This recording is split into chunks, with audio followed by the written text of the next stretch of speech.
සාදු කියලා අනුමෝදන් කරන මහා පික්කමක් ජීවිතය සදානුස්මරණීය පික්කමක් අපේ ජීවිතයේ සිද්ධ කරගත්ත ඉතාමත් වටිනා පික්කම මට මහා කුසල වලට ගැනෙන ආස්තර්කේ නීලා කටිනේ තමයි පික්කම ලෝකේ ආස්තර්ක කියපු විදිහට පික්කම අතර අන්ත එක වශයෙන් සලකන කටින මහා පික්කම ඒ නිසා ඔබ කොයිටත් වඩා මේ ගුණවත්වාම සාධනාද පවත්වමින් මෙතන අතගෙන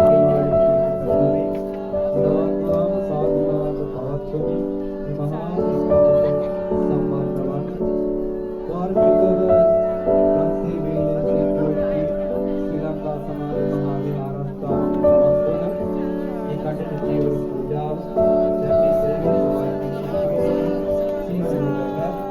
මන්ත්‍රසාව සාධනාද පවත්වමින් මහා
විශේෂ දවසක්.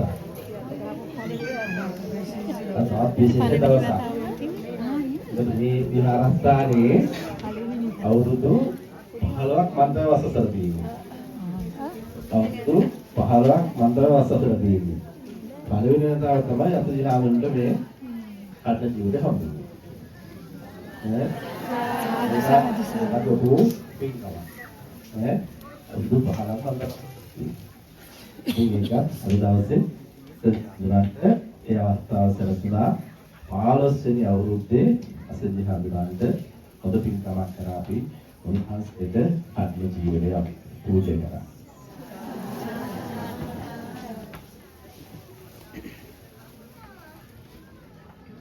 ඊළඟට තියෙන්නේ අනිත් පිළිවෙල පූජා කරන්නට අට පිළිකර ඊට අට පිළිවෙල පූජා කරන්න ඊට පස්සේ අපේ දායක කර්ම පින්කම් දානගත